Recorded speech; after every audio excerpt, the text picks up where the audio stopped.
Você já pensou que os quilombos não ficaram no passado? Hoje, as mulheres negras estão criando seus próprios espaços de cultura, afeto e pertencimento em plena cidade. São lugares que unem gastronomia, literatura, arte e resistência, reinventando o aquilombamento no mundo urbano, né? E é sobre isso que vamos falar aqui no Empoderação de hoje. E como mulher negra, eu sei o quanto é especial, o quanto é importante, porque a entrevistada que eu tenho aqui hoje, eu conheço o espaço, né, que ela vai contar aqui pra gente, que ela vai detalhar como funciona, e porque também aqui o Empoderação se tornou esse espaço de aquilombamento, que é onde as mulheres se reúnem, conversam, têm trocas, falam da realidade, dos desafios e também das conquistas e como superar juntas. Vem comigo! Empoderação. Empoderação. Vozes em ação. Em todas as plataformas digitais. E para falar sobre espaços aqui de aquilombamento urbano, eu tenho uma convidada muito especial. E eu já deixo para vocês a informação de que, assim, vocês precisam conhecer o espaço gastronômico dela aqui no Rio de Janeiro, em Vila Isabel, na Zona Norte. Já tô falando de uma vez para não acharem que eu não conheço, que eu não sei o que é, que eu tô puxando sardinha. Não, não é isso, é porque realmente é maravilhoso e eu vou provar para vocês, tá? Eu estou com a Maju Ferreira, chefe da Angourmet Culinária Afro-Brasileira, comunicadora visual formada pelo UFRJ, designer têxtil pelo Senai CETIC, CEO da Casa 123 em Vila Isabel. Ela é afro-indígena, bisneta de ticunas e de angolanos, e Maju une raízes africanas e indígenas em sua cozinha e também cria espaços de cultura e acolhimento que são verdadeiros quilombos urbanos. Seja muito bem-vinda, Maju. Muito obrigada, um prazer enorme estar aqui com você para essa conversa que para mim é essencial. E que já acontece muito lá no seu espaço, né? Sim. Maju, eu sempre faço uma apresentação da convidada a partir das informações que elas enviam pra gente, mas a gente também gosta, né? Eu particularmente gosto de conhecer a pessoa da maneira como ela se enxerga, como ela se coloca, se projeta no mundo e como é a vida dela. O que você pode compartilhar com a gente de quem é Maju? Bom, eu sou... Acho que a coisa que vem a primeira para falar é que eu sou mãe, né? Toda mãe, toda mãe. Eu tenho 3 filhos biológicos e 3 do coração, né? Somando 6. E para mim hoje falar de maternidade é também falar de uma concretização, né? De vários sonhos, porque é inevitável comparar o que nós vivemos há décadas atrás e o que eles estão vivenciando hoje, né? Então, meus filhos são brasileiros afrodescendentes e eu acompanho muito isso de perto, né? Desde a infância deles, essa questão da identidade, né? Da formação deles. E hoje, para mim, é muito, assim, uma felicidade muito grande vê-los caminhando, né, com as suas escolhas, suas opções profissionais. E é um contraste, né, do que foi vivido há um tempo atrás, das diferenças em diversos meios. O que eu buscava para eles e tinha tanta dificuldade de encontrar, né? Até mesmo em coisas tão básicas como um desenho animado que tivesse referências, né? De pessoas negras. E foram muitas mudanças de antes para hoje, e eu vejo que eles hoje podem e conseguem desfrutar, né, de um outro momento e trilhar um outro caminho, com uma outra postura, né? Com uma autoestima, com autoconhecimento. Então, a Maria Júlia, hoje, a Maju, hoje isso para mim tem sido de uma importância enorme, né? Hoje eu me vejo, quando eu falo de mim hoje, eu me enxergo assim, muito nesse lugar de mãe e vendo todas essas transformações. E o meu caminho foi muito em função disso, né? Em contribuir de alguma forma e também pensar muito sobre todas essas questões que cercam o nosso bem-estar, o nosso bem-viver, que tem muito a ver com como você se coloca no mundo, como você se vê no mundo, né? E sempre essa, eu acho que foi uma pauta para mim fundamental. A maternidade te moldou, então? A maternidade me moldou, me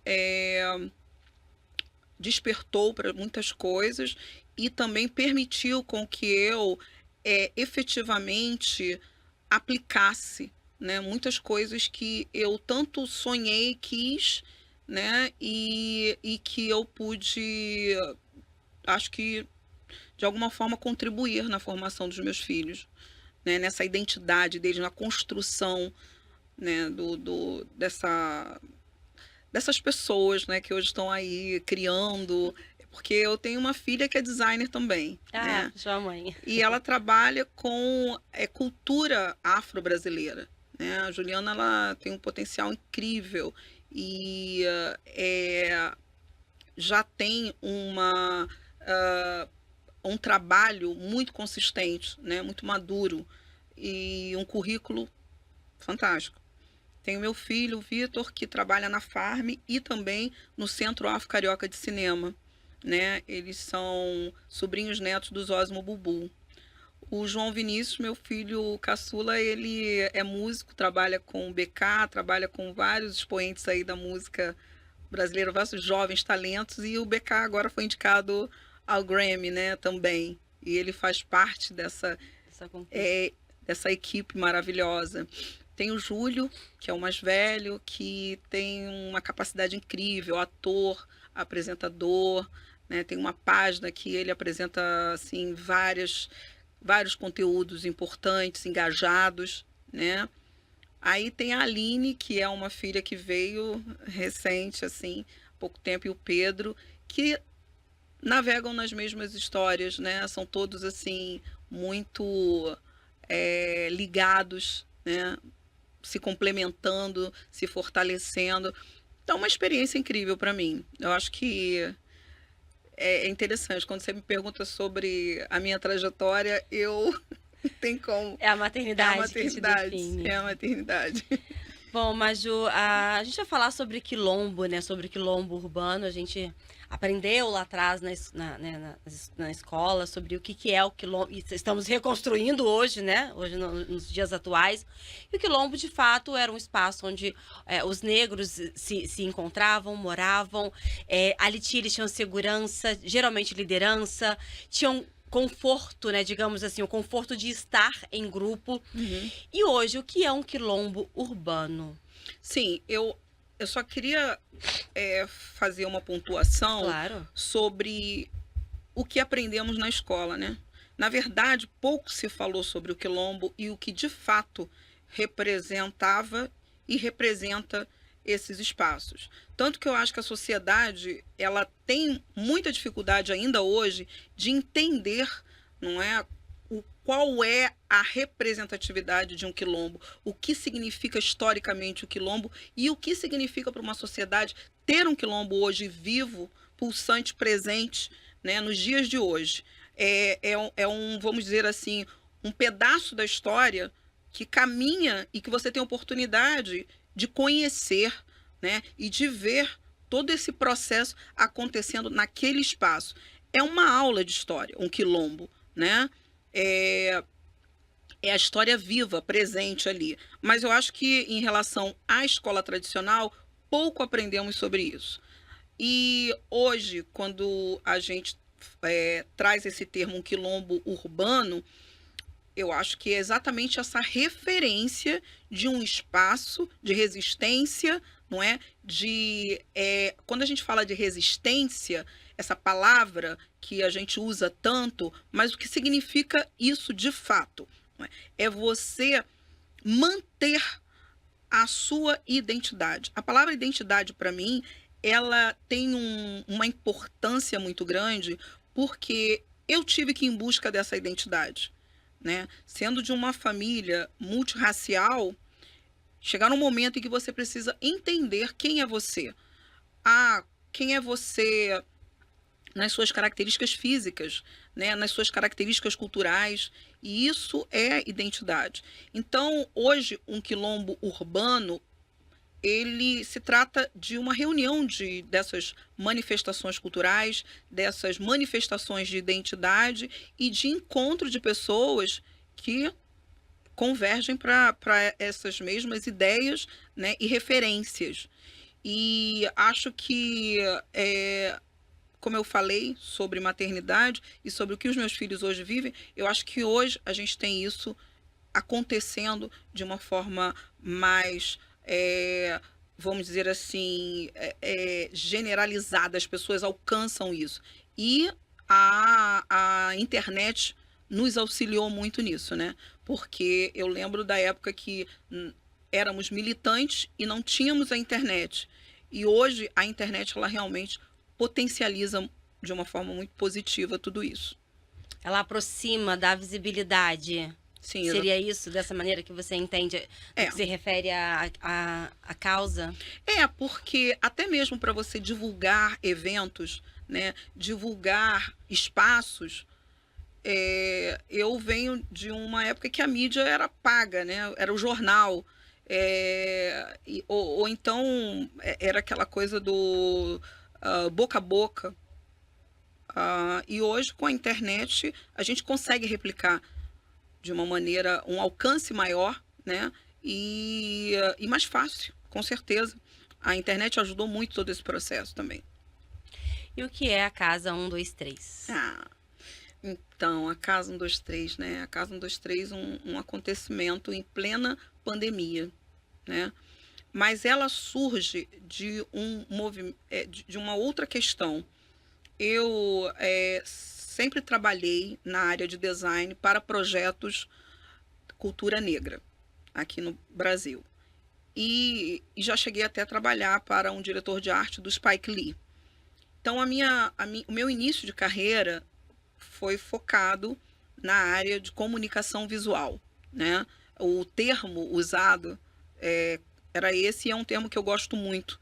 Eu acho que é um termo muito, assim, ele vai muito, eu acho que na essência do propósito que se tem esse trabalho, que é você comunicar visualmente para as pessoas, né? Uma ideia, um projeto, enfim. Só que chegou num momento, com as crises e dificuldades, eu migrei para a gastronomia. Porque a minha família, porque sempre fizemos eventos com feijoada, com angu. E o angu é, assim, uma peça-chave para mim, né? Fazer angu. Angu é uma palavra africana. Fubá é uma palavra africana. O angu é uma herança ancestral africana direta. O angu era chamado comida de senzala, comida de escravo. E existe uma ilustração de Debré chamada Vendedoras de Angu, que remonta a 1850 e lá vai fumaça. Sim. Quer dizer, é uma história que está lá atrás e que veio caminhando durante todos esses séculos, né? E o angu, ele, na minha vida, né, tem uma simbologia muito forte, quase que inexplicável, essa questão de fazer angu. E eu trouxe esse angu para a minha vida profissional. E comecei a vender angu em eventos, em rodas de samba e etc. E é muito interessante pensar que as mulheres lá atrás, na pequena África, vendiam angu, né? E a história do angu à baiana vem daí. O que muita gente também não conhece. Isso eu não sabia que era... Porque as pessoas relacionam o angu à baiana ao angu do Gomes. E até no Wikipédia existe uma informação... O Angu do Gomes, que é um outro espaço gastronômico, um restaurante aqui no Rio de Janeiro, é isso? O Gomes foi um comerciante que popularizou muito o angu né? Inclusive vendendo em carrocinhas e tudo mais. Então, porque o angu, ele tem um gráfico, né? Ele vem como comida de senzala, comida de escravo. E ele percorre um caminho para chegar às mesas. Obviamente que com a abolição e tudo mais, essa comida, ela está nas mesas das famílias, né? Que não mais escravas, mas ainda permanece nesse lugar de uma comida que não é tratada como uma comida de origem europeia, obviamente. Então, ela fica relegada a uma comida de pobre, vamos chamar assim, né? Muitas pessoas sempre consideraram o angu como comida de pobre e outras como comida de cachorro também. Porque existem famílias, inclusive histórias de famílias que foram alimentadas com angu e esse angu era dividido tanto com os animais. É o caminho que o angu percorre, né? Então, o angu, ele tem uma trajetória que aí vem parar nos anos 60, né? 1960, por aí, com o Gomes, que trouxe o angu para as ruas. Só que é muito interessante você ir lá atrás e entender que essas mulheres originárias da África, que vieram para a pequena África, Cais do Valongo, elas vendiam angu ali já há muito tempo. É uma atividade, né, comercial que elas já exerciam, era uma expertise, né, como se diz, que elas trouxeram da África. Essa coisa da mulher estar no negócio, comercializando, trabalhando com comércio, assim como as quituteiras também. Então, por que o angu à baiana? Porque as mulheres que vendiam vestidas com pano da costa, saia rodada, turbante, joias de crioula, então era o angu de quem? Da baiana. É o angu da baiana, ficou o angu à baiana, e assim nasce porque, inclusive, nessa ilustração de Debré, esse é um registro histórico, descreve como era esse molho. Molho feito com carnes dispensadas, carnes não nobres, como bofe, né, bucho, coração bovino, fígado, transformados em um molho espesso, feito com especiarias, né, louro, cominho, o sal, salsa. Eu tô ficando com vontade de comer. Então, veja só, historicamente falando, já tinha um registro disso. Não foi o Gomes que inventou. Eu não quero tirar o crédito de ninguém, mas também não quero deixar de dá-lo histórias diferentes, a quem merece. O angu à baiana tem esse momento referência histórica. Exatamente, né? E é muito interessante pensar nisso, porque quando a gente vai falar de negócios, né, e de afroempreendedorismo, é interessante observar que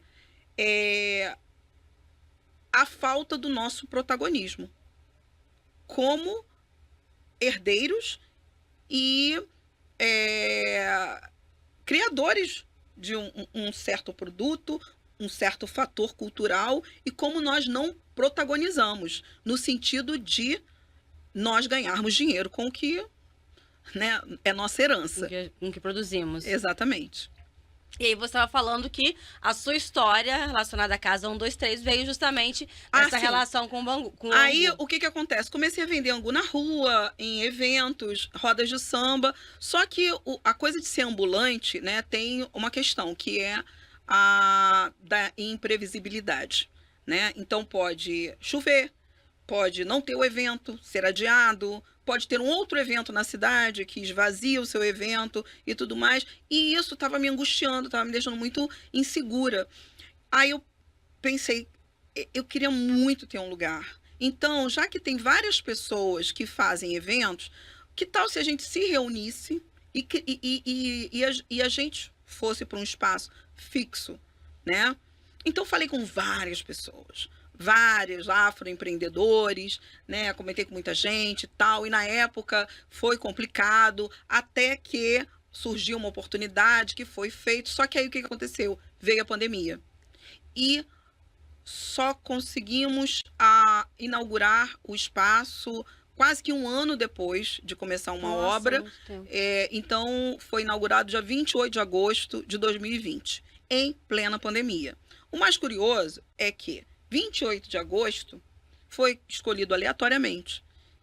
Aleatoriamente assim, pô, tem que ir, vamos embora, tem que acontecer. Mas 28 de agosto é a mesma data da marcha, né, em Washington, de Martin Luther King, em onde ele faz o discurso I Have a Dream. Então, muitas pessoas falaram assim, nossa, que legal. Simbólico. Gente, vocês escolheram essa data, que data fantástica, tudo a ver. E eu fiquei, não, que data é essa? Aí depois que eu fui descobrir, né? Mas, como dizem que nada é por acaso. Nada é por acaso, que né? coincidências não existem, é isso. Exatamente. E tem mais uma curiosidade para te falar, que eu acho que vai se relacionar com quando você me pergunta sobre os quilombos urbanos.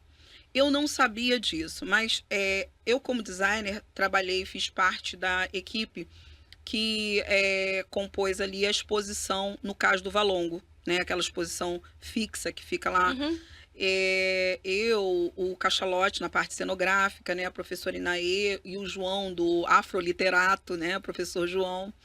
E a professora Inaê, ela me perguntou assim, Maria Júlia, você sabe o que é Zungu? Porque todo mundo sabia que eu trabalhava com Angu e tal. Eu falei, não sei o que é Zungu, nunca tinha ouvido falar sobre Zungu. Isso foi em 2021 que a gente fez esse projeto. Zungu, então, para responder também ao que você falou sobre quilombos urbanos, Zungu eram casas de homens e mulheres negros livres que existia naquela época. Então, eram casas onde havia uma convergência de pessoas ali, né? Às vezes escravos de ganho, aquelas pessoas que circulavam nas cidades. É uma casa de acolhimento, onde se comia angu. Zungu quer dizer casa de angu. Casa de Angu. E eu não sabia, eu fiquei sabendo através dela, para você ver, né, como a história que a gente aprende na escola não nos ensina. Não condiz nada sobre com a isso. realidade, né? Com o que foi. E então os zungus eram os quilombos urbanos, né? Se a gente for pensar assim, já naquela época, que eram nas cidades, eram casas onde se confraternizava, comia um angu, né? Cantava, celebrava, dançava e também planejavam as fugas. Então isso assim. Os que ainda eram escravizados. Então já existem assim vários trabalhos, né, que falam dessas casas. E hoje existe o grupo de bares pretos chamado Zungu. Foi uma ideia da família da Dida, né? Porque é importante falar da Dida Bar. Ai, maravilhoso. Que é uma inspiração. E se a gente vai falar de quilombo urbano, lá é um grande quilombo urbano, né? Então, existe hoje esse grupo chamado Zungu, que reúne os diversos afroempreendedores na área de gastronomia. Bom, quando você fala de comida, né, de alimento, você fala também com afeto. Qual é essa relação desse espaço, né, um Zungu, né? A Casa 123 hoje, e o alimento, e a confraternização, e a afetividade, e o acolhimento que acontece nesses espaços? Eu posso começar a responder essa pergunta com a frase que eu ouvi de um rapaz que entrou lá na Casa 123, sentou e falou essa frase lá no iniciozinho, que é uma frase que eu decorei porque eu Foi fiquei... impactante. Foi.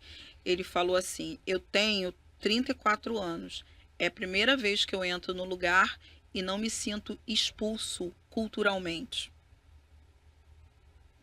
É uma frase que eu decorei, né? E eu ouvi de uma pessoa. Assim como a frase dele, eu já ouvi várias outras frases, que eu acho que são frases, observações que justificam muito o espaço, justificam muito por que a gente está ali, né? Quando eu falo para você... Mas não, eu vou voltar aqui. Sobre esse espaço, o afeto, a comida. Então, ele fala sobre não se sentir expulso culturalmente. E ali, eu acho que a gente... eu não vou nem falar que foi um plano, assim, construído de uma forma objetiva, né? Foi acontecendo, mas a partir do que nós queríamos fazer, do que nós queríamos ali trabalhar. E a necessidade era essa, trabalhar como somos, né? Nós não estaríamos entrando num molde, num padrão nenhum pré-estabelecido, né? É só apenas e simplesmente o que somos e o que sabemos fazer. No meu caso, o angu. Né? No meu caso, a comida que eu aprendi a fazer, né? Com a minha família. E o que a gente gosta de comer. Né? E eu sempre comento que quando nos reunimos, e nossas reuniões, elas estão sempre assim, elas têm sempre todos esses elementos, a música, a comida, né? E aí, como você fala, isso transmite todo o afeto, né? É muito interessante que isso também codifica quem somos. E é nesse momento que você parece que entra num transe. Para mim é quase que uma máquina do tempo. Parece que você volta e aí você vai se conectando a quem você de fato é. Com as pessoas que se relacionam com isso, né? E se conectam através disso. Então, fazer angu para mim é uma reconexão. É complicado dizer isso, mas é quase que um estado mesmo assim de transe, de retorno, de você estar ali fazendo o que mulheres lá no passado faziam. Aquela receita, aquela forma, aqueles sabores com os quais você se identifica. E eu ouço da mesma forma aquela frases do tipo, pessoas que já chegaram lá, sentaram e falaram assim: depois de muito tempo, é a primeira vez que eu como um angu, porque quem fazia o angu para mim era minha avó e ela não está mais aqui. Recentemente agora, a mesma coisa, mas aí a pessoa falou da mãe, né?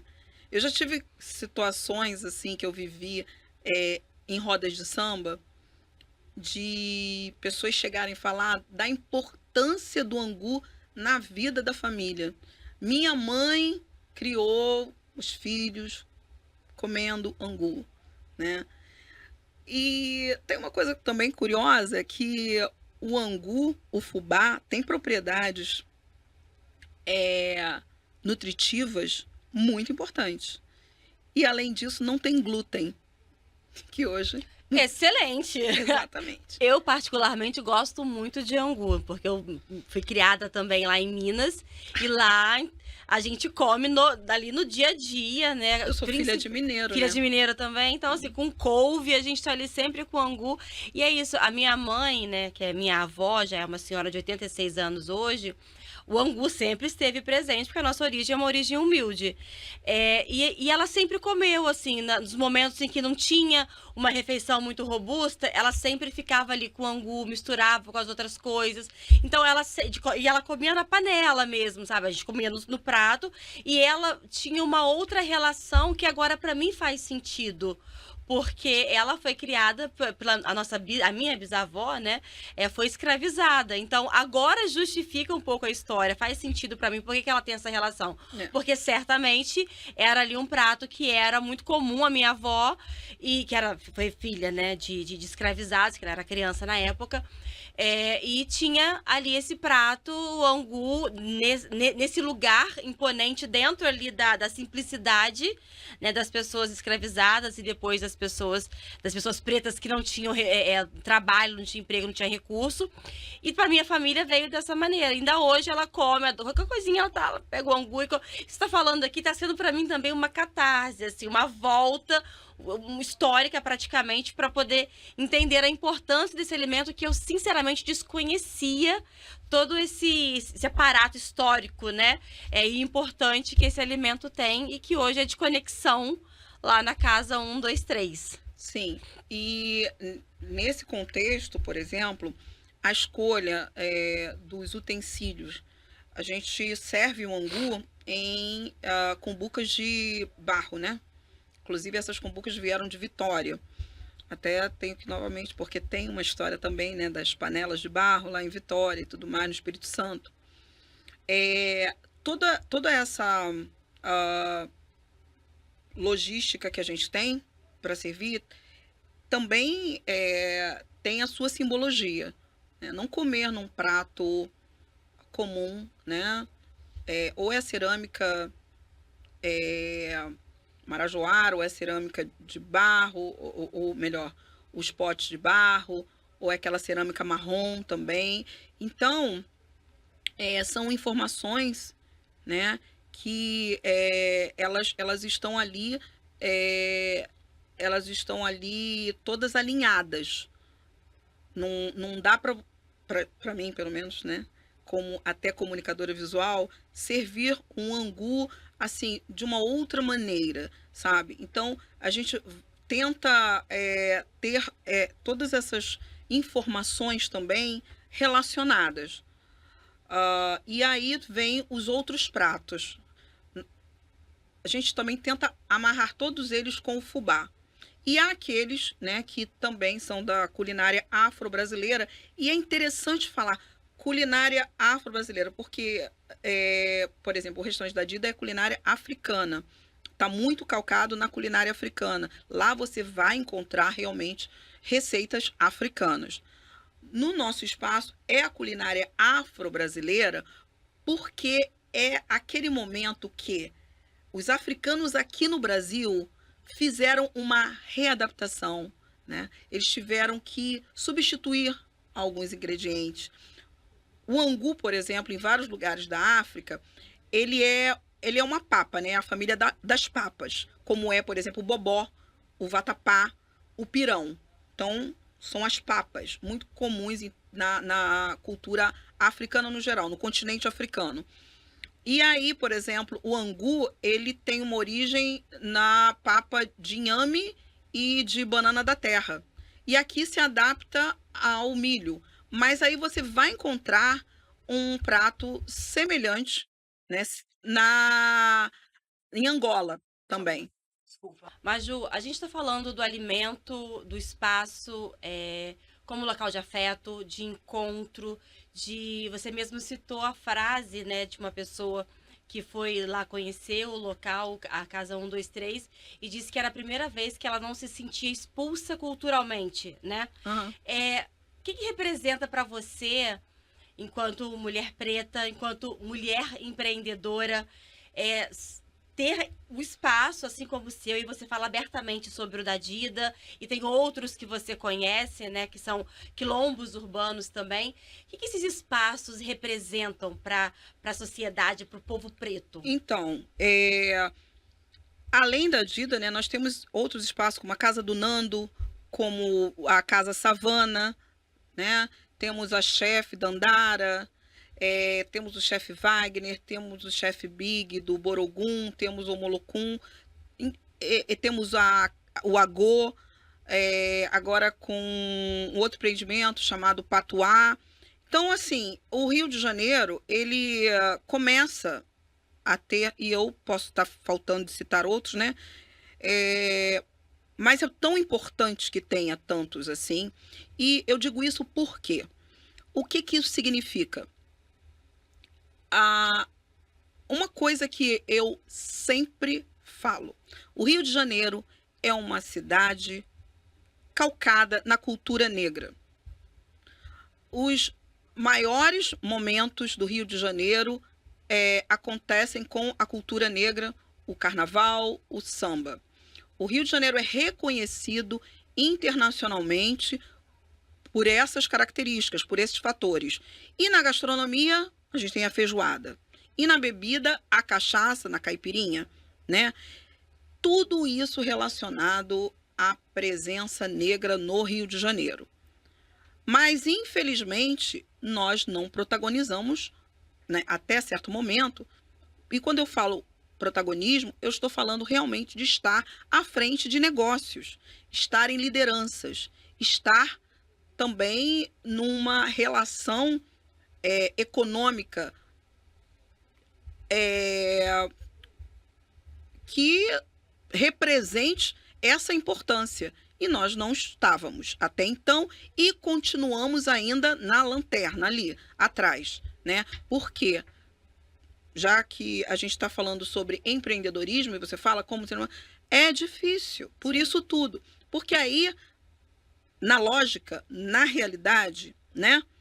A gente tem que fazer um esforço tremendo para sair da situação econômica informal e para chegar até ser, de fato, uma empresa, não é?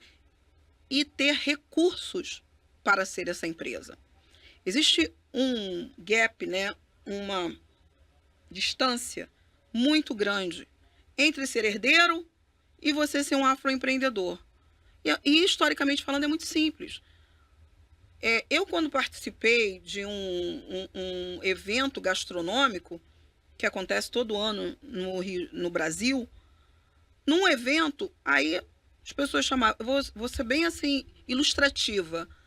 Ai, vem aí fulano de tal do restaurante bar, não sei qual, aí lá vem ele, aí ele começa a falar. Porque o meu avô, que bababá, e pô, aí você já põe o quê? Décadas e décadas de negócios, sabe?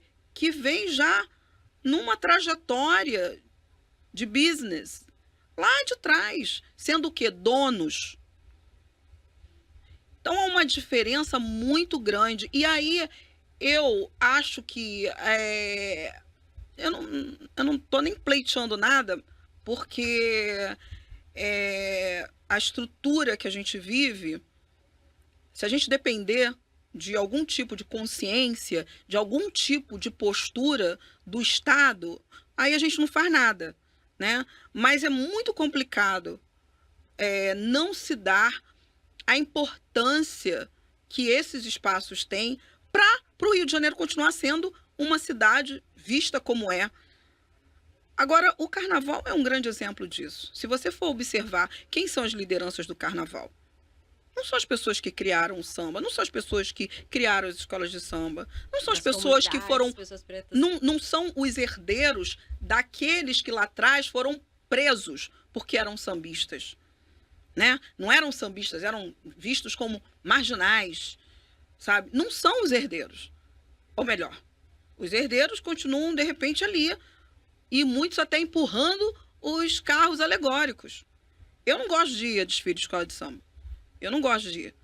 Por quê? Por causa disso. Por causa disso. Me incomoda demais ver que as pessoas negras estão, a sua maioria, ali. Empurrando o carro, varrendo a rua, sabe? Enquanto há um desfile ali de pessoas que não tem nada a ver com o carnaval, que estão nos camarotes. É que surgiu a partir da cultura negra. Então, para mim, incomoda demais. E falando de uma forma assim bem objetiva de empreendedorismo, o Rio de Janeiro ele está baseado na cultura negra, mas não são os negros que estão ganhando dinheiro. Então, assim, hoje você vê um grupo de pessoas avançando, né, em negócios, mas à base de muita força mesmo contra a maré. Porque até pra gente arrumar um investimento complicado. Acho até engraçado ver a novela agora. Porque tem uma empreendedora negra, né? Que é a Thaís Araújo. A Raquel. A personagem. Então, assim, tem muito mais Odete Roitman na nossa vida do que Celinas para investir, entendeu? Realmente. É muito mais problema, se a gente for simbolizar assim, do que investidores que realmente apostem, né, que acreditem e tudo mais. Não. Aí você vê grandes churrascarias, né? Você vê grandes negócios em torno de outras identidades, né?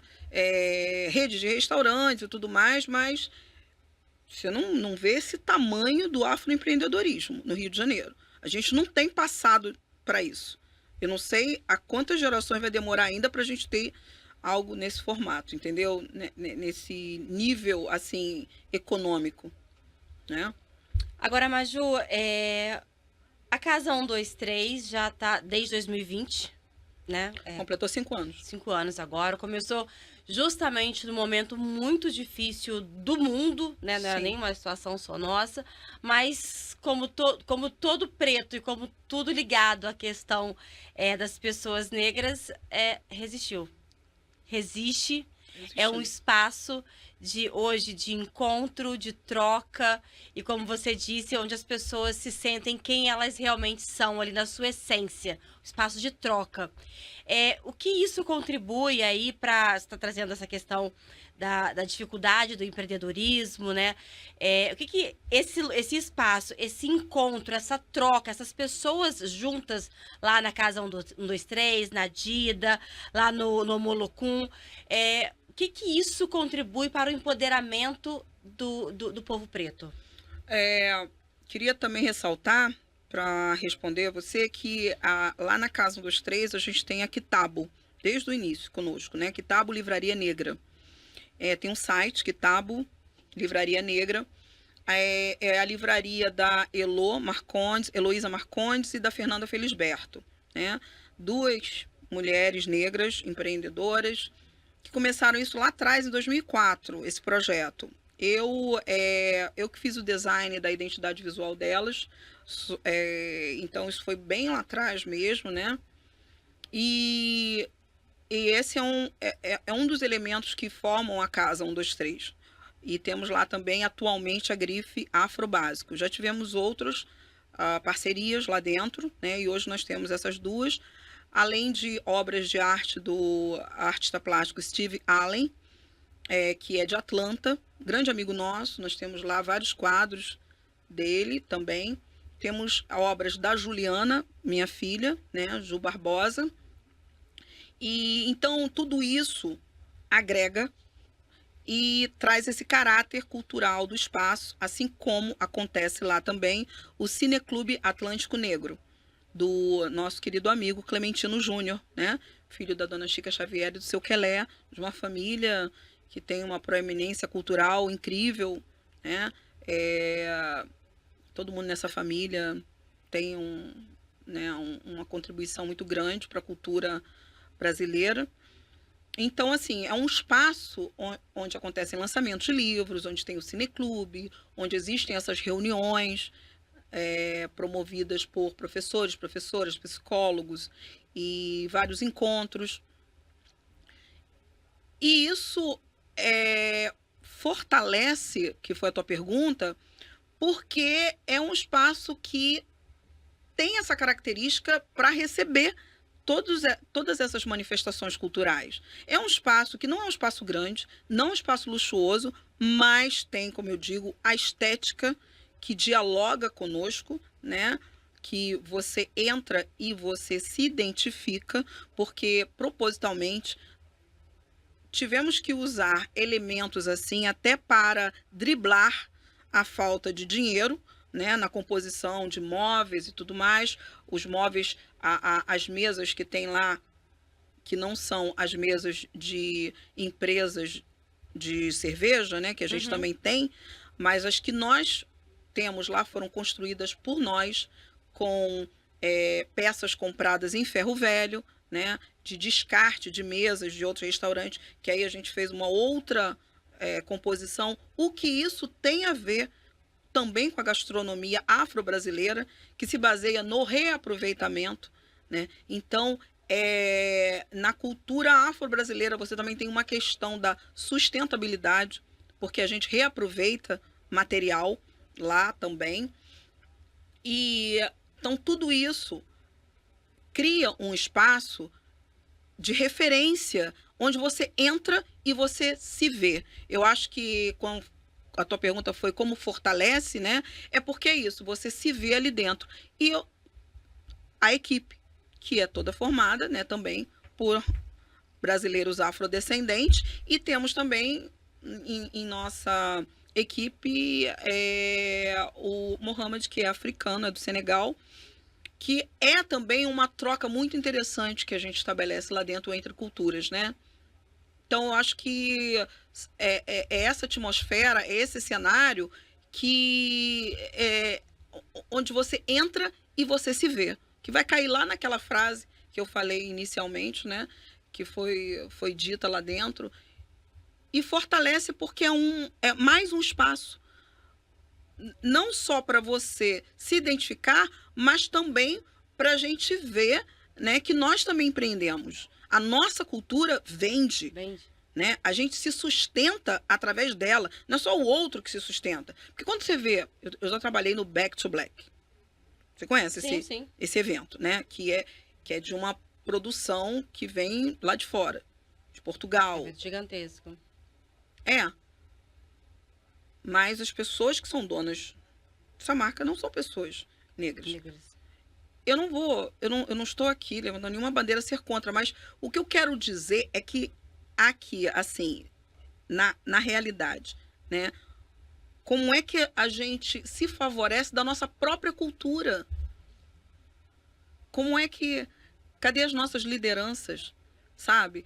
Um diretor de produção, uma diretora de produção, né? Uma CEO de um evento como esse, sabe? As pessoas estando ali na equipe que define, né? E que comanda. Então, é uma lógica muito fácil de entender, sabe? Se é a sua cultura, caramba, você também tem que se beneficiar dela. Sim, já é sua, né? Já te pertence. E é interessante observar que demorou pra gente entender isso. E quando você faz uns recortes históricos, vê algumas situações, você começa a entender por que elas aconteceram. Simonal é uma parte da história que... O que foi aquilo ali? O que representa aquilo ali? Sabe? Aquela situação toda de eliminação, sabe? De derrubar, né? E várias outras. Por que a gente nunca ganhou dinheiro com a nossa cultura? Por que a gente não? Porque todo mundo sim e a gente não.